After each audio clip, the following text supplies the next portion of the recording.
Bem-vindos ao The Debate. Hoje, 3 de novembro de 2025, a gente mergulha de novo, nas correntes complexas do universo cripto. Vamos dar uma olhada nos avanços notáveis que a gente está vendo aqui no Brasil, como a digitalização de recebíveis com a duplicata escritural, o crescimento da tokenização e colocar isso em perspectiva com a dinâmica global que, bom, é marcada pela persistente volatilidade e a influência do Bitcoin. Exatamente. E a questão que guia a gente hoje, eu acho que é fundamental. Será que esses passos regulatórios e a inovação que está acontecendo aqui no Brasil, será que eles estão abrindo caminho para um certo desacoplamento do mercado cripto global, que historicamente a gente sabe dança conforme a música do Bitcoin? Ou, na verdade, o país continua bem amarrado às dinâmicas macroeconômicas e àquele sentimento geral que dita os rumos do Bitcoin, né? Olha, da minha parte, eu vou defender a visão de que o Brasil está, sim, construindo um caminho com uma identidade própria, sabe? Fortalecido por uma regulação que busca clareza e por uma adoção que cresce num ritmo bem acelerado. Isso, na minha opinião, pode conferir maior resiliência para o nosso mercado. E eu vou apresentar a perspectiva de que, apesar dos méritos locais, e eu reconheço que eles existem, a conexão do mercado brasileiro com as tendências globais é profunda. A influência do Bitcoin e dos fatores macroeconômicos me parece francamente inescapável. Eu construindo um ecossistema digital que não é apenas robusto, mas, assim, genuinamente diferenciado. Veja a aprovação recente do plano de testes para duplicata escritural pelo Banco Central.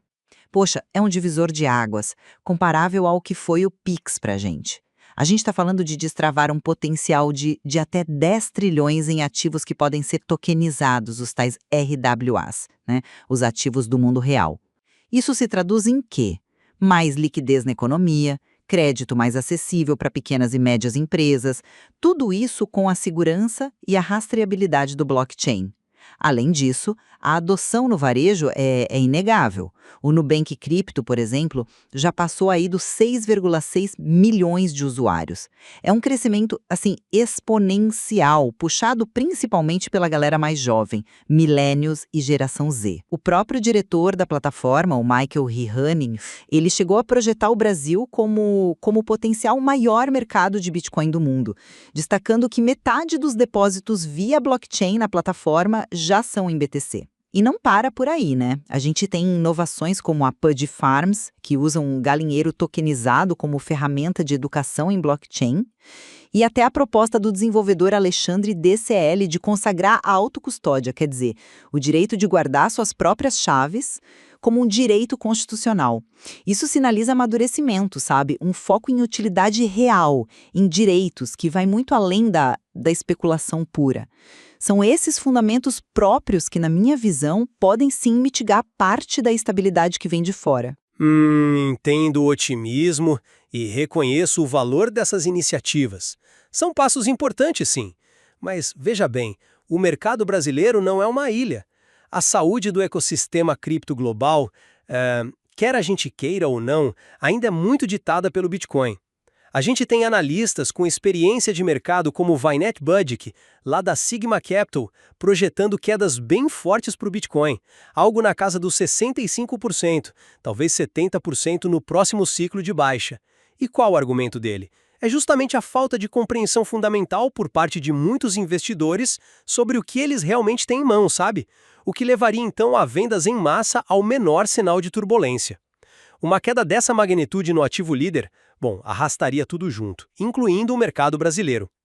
Observe o sentimento global. O índice de medo e ganância, que mede o termômetro do mercado, com base em volatilidade, volume e outros fatores, ele continua na zona de medo, ali por volta dos 37 pontos. Isso mesmo, depois de notícias que, poderiam ser vistas como positivas, como o acordo comercial EU-China. Isso mostra como a confiança ainda está frágil. E os dados históricos de correlação, eles não mentem. Em momentos de estresse, como a gente viu com o anúncio de tarifas em outubro, a correlação entre Bitcoin e outras criptos como Ether e XRP dispara. BTC ETF foi para 0,73, BTC XRP para 0,77. O mercado tende a jogar tudo na mesma cesta de risco cripto, entende? E tem mais. Fatores macroexternos, juros do Fed, tensões geopolíticas, a própria paralisação do governo americano impactando regulações, tudo isso tem um peso direto e, assim, inegável no Bitcoin e por tabela em mercados como o nosso. Esse otimismo local, por mais justificado que pareça em alguns aspectos, ele não anula esses riscos sistêmicos que vêm de fora. Concordo que a interconexão existe, claro, mas vamos aprofundar um pouco na duplicata escritural. A iniciativa do Banco Central não é só digitalizar um papel, né? É criar uma infraestrutura regulada, transparente e segura para um mercado gigantesco, de 10 trilhões de reais anuais. Empresas como a Núclea já estão mostrando resultados concretos, 300 milhões de reais em duplicatas tokenizadas, com projeção de 8 bilhões já em 2025. Isso é a blockchain servindo à economia real, dando um lastro palpável a ativos digitais aqui no Brasil. Não seria justamente esse tipo de iniciativa, com apoio regulatório e foco na economia real, uma forma de construir uma certa blindagem contra a volatilidade puramente especulativa que vem de fora? A gente está falando de dívida de empresas brasileiras, né? Não de um token sem lastro. Entendo o seu ponto, mas veja por outro ângulo. O volume de 10 trilhões é de fato expressivo, e a estrutura regulada é um avanço, sem dúvida. Mas a questão central para mim permanece. Essa infraestrutura, ela isola o Brasil de um crash global do Bitcoin?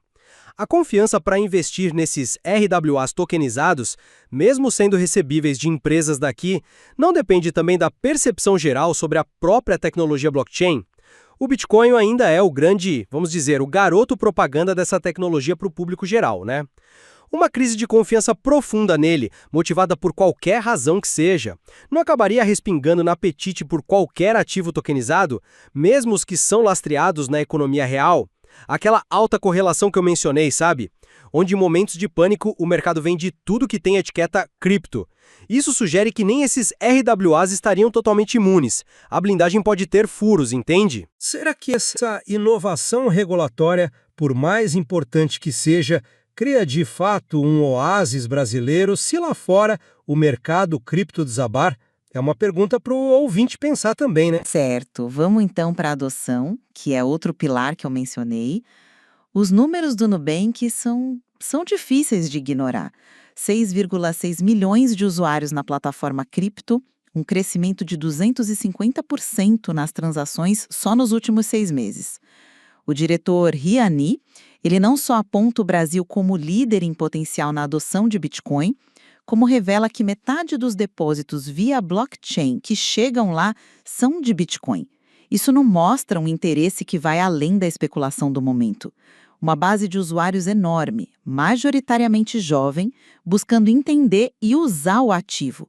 Isso não confronta diretamente aquela ideia do Budke de que os investidores não entendem o que compram?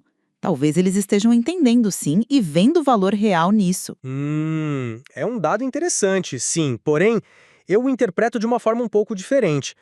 Os números do Nubank são impressionantes em termos de acesso, né, de trazer gente para perto do mercado, mas eles podem talvez justamente reforçar a previsão do Budke. Ele fala em falta de entendimento fundamental sobre as propriedades econômicas do Bitcoin a longo prazo. Será que essa base massiva de usuários do Nubank que entrou talvez pela facilidade, pela marca conhecida, será que ela tem essa convicção profunda? Ou seria justamente o perfil que, como o Budke sugere, venderia no primeiro grande susto, amplificando a volatilidade? O crescimento da base não significa necessariamente profundidade de conhecimento ou convicção de longo prazo para todo mundo que está ali. E eu volto ao sentimento global. O medo persiste. Analistas como o Arthur Reis, eles defendem que hoje os fatores macroeconômicos, liquidez global, taxas de juros pesam mais no preço do Bitcoin do que os próprios ciclos de halving ou o otimismo localizado em um ou outro país. A volatilidade e o medo são forças globais bem reais. Aí fica a pergunta: o otimismo de um grande player local reflete necessariamente a resiliência do investidor médio brasileiro diante de uma tempestade global? Eu tenho minhas dúvidas. Mas e as iniciativas que buscam justamente criar valor além do preço? Projetos como a Pod Farms, por exemplo, usando galinhas e tokenização para ensinar blockchain e gerar renda no agronegócio, ou essa articulação para tornar a autocustódia o direito de você mesma controlar suas chaves, sua posse, um direito na Constituição, como propõe o Alexandre DCL. Isso não demonstra um ecossistema que está amadurecendo aqui, que busca aplicações práticas, que valoriza a soberania financeira individual, sabe? Se afastando da pura especulação e construindo algo mais sólido, que pode ter valor independentemente do sobe e desce do Bitcoin? Com todo respeito, eu discordo um pouco dessa visão de que isso altera a dinâmica fundamental no curto e médio prazo.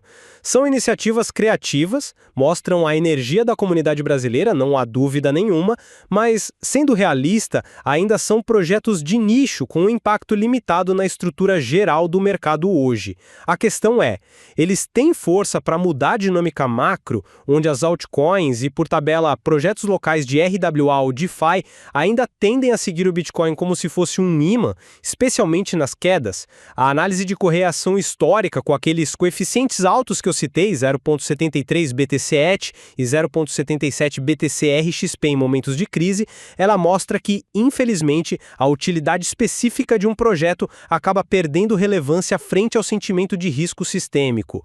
Numa liquidação geral, esse negócio de que a correlação de quase tudo tende a 1 é complicado. A autocustódia como direito é filosoficamente importantíssima. Concordo plenamente, mas ela não impede que o valor do ativo que você guarda caia a 70% se o mercado inteiro colapsar, né? Essas inovações locais, por mais bem intencionadas e interessantes que sejam, elas conseguem de fato blindar o investidor brasileiro dos tremores que afetam todo o edifício cripto global? Eu acho que ainda não. Reconheço a força dessa interconexão e a relevância do Bitcoin, não estou negando isso. Meu ponto não é ignorá-lo, mas sim destacar que o Brasil não está apenas reagindo, sabe? Está agindo. Pode sim liderar na adoção do Bitcoin, como sugere o pessoal do Nubank, mas ao mesmo tempo está moldando ativamente o seu próprio ambiente, com regulação como a da duplicata e discussões sobre direitos importantes como a autocustódia. O país pode até se beneficiar da evolução do próprio Bitcoin para pagamentos mais eficientes via tecnologias de segunda camada, as Layer 2, tipo a Lightning Network, integrando melhor a economia real. O Brasil está construindo seu caminho, não está parado esperando a maré global decidir tudo. Seu argumento é forte, eu reconheço. Mas você já parou para pensar no grau de incerteza que cerca o próprio Bitcoin nesse momento? A gente tem previsões de quedas drásticas como essa de 70% do BUTC. Há um debate intenso se o ciclo de 4 anos do halving ainda dita o ritmo ou se os fatores macro agora são dominantes, como defende o Reis. Temos a influência crescente e, imprevisível das decisões do Fed sobre juros, a relação tensa entre EU e China, a instabilidade política nos Estados Unidos afetando regulações, até a sazonalidade de novembro, que historicamente era positiva, está sendo questionada por causa desse cenário macro todo. Toda essa instabilidade global, ela reverbera diretamente aqui, justamente pela interconexão que a gente está discutindo. Como o Brasil se prepara para um cenário tão volátil do principal ativo desse mercado? Construir localmente é vital, concordo, mas e se vier uma tempestade global forte demais? Diante dessas previsões tão conflitantes sobre o futuro do Bitcoin, como que o Brasil encontra o equilíbrio certo entre aproveitar a potencial e se proteger dessa volatilidade que parece quase intrínseca ao negócio? Bom, para sintetizar minha visão, o que os fatos mostram é um Brasil ativo, construindo um futuro digital com fundamentos que ficam cada vez mais claros. A regulação avança com pragmatismo na duplicata escritural, abrindo um mercado de 10 trilhões de reais com lastro na economia real, o que é muito significativo. A adoção se expande por meio de plataformas acessíveis como o Nubank, trazendo milhões para esse universo. E a gente vê inovações locais buscando resolver problemas, educar e garantir direitos, como a autocustódia.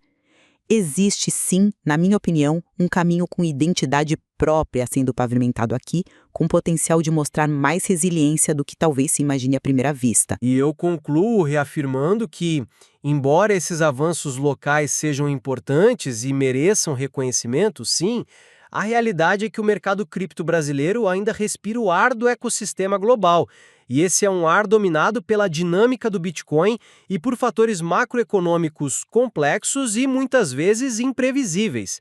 Ignorar as previsões de alta volatilidade, o sentimento de cautela que ainda prevalece globalmente e a forte correlação histórica em momentos de crise seria, no mínimo, imprudente. A interconexão não é uma opinião, né? É um fato com o qual o Brasil precisa lidar, buscando mitigar riscos, sim, mas sem criar a ilusão de que pode se desacoplar completamente das marés globais. A nossa conversa hoje expõe claramente essa tensão, né?